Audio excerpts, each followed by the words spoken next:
What's up, guys? It's Coach Grant with First Down Training, and today we're going to be breaking down how wide receivers can make sharper cuts at the top of the route. We're going to be talking about how you guys can eliminate wasted time, wasted steps, and all wasted movement at the top of your break. So let's play this route full speed. So we're going to be looking at this comeback route right here against man coverage. Super important that when we run this comeback route, we have a tight cut so we don't drift into the DB and give him more time and more space to recover and make a play on the ball. So let's watch it full speed. So this receiver does a great job of taking the outside release and making this sharp cut, almost like he's turning right around a cone to make a play at this route. So there's a couple of different things. So many wide receivers, what they'll do when they snap down at the top of the break, they think they're snapping down, but really what they are doing is they're just bending at the waist and just almost like leaning forward, like hinging at their hips, as some people like to call it. The key to making a sharp cut is being able to get into a low explosive position. Now, like a post route or a corner route, that's a different story, and we are going to talk about that towards the end of this clip. But when you guys are dropping on a dig route, comeback route, curl route, stop route, anything where you have to drop your hips down, you have to make sure that you are dropping your butt and actually changing levels at your hips. You see how his butt is up here and he actually drops down.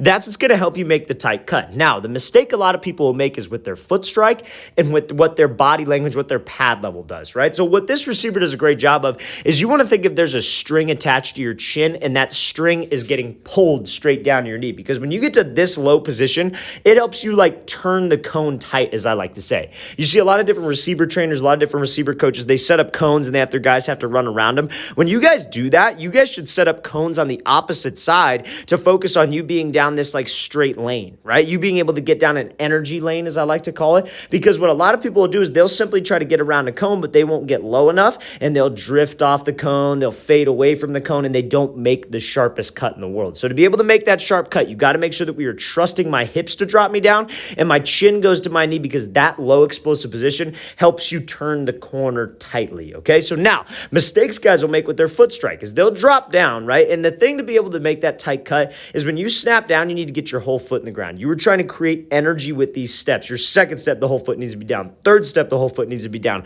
You cannot be on your tippy toes and you cannot be on your heels when trying to make a sharp cut, because the goal ultimately is to be able to stop on a dime, but also the goal is to be able to create energy and get out of this route and accelerate back to the ball. So if I do that and I'm on my heels, right, I'm using my heels to slow down. Guys will snap down and then they start to lean back with their chest. They start to sit on their heels. The problem with that is you're going to end up turning out of the break, and it's not going to be a sharp cut with some energy, right? You might be able to make a tight cut. You might not drift, but you won't have any energy out of the break. So we can't make sure I'm on my heels. Now, when I drop into this break as well, I get to that low spot, but a lot of guys will lean too far forward and they end up on their tippy toes. And when you're on your tippy toes and you're trying to decelerate going full speed, you are going to drift off the route. You are going to run a comeback route and drift off of this thing, allowing that DB to undercut it and make a play on this thing, okay? Now, last but not least, we're going to be talking about the arm drive to help you make a tight cut at the top of the route, okay? But before we get into the arm drive, fellas, I want to talk to you about a great opportunity we are having on our website. We are offering an 8-week-long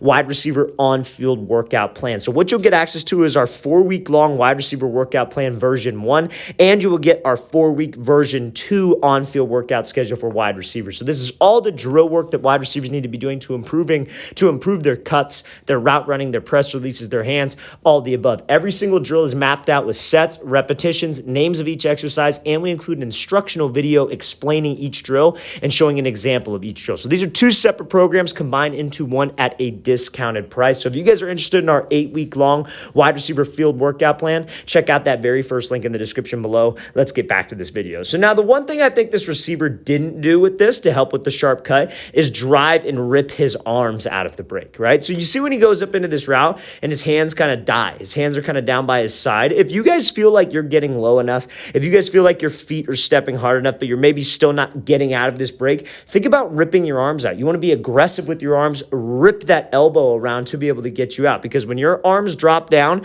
you see how he's a little bit of a slip right here? That's what's going to happen. So make sure, fellas, to make that tight cut, my hips have to be violent, number one. The hips slow me down. That's what I got to be able to do. The hips have to drop me down. I got to bring my chin to my knee and get in this explosive position like so.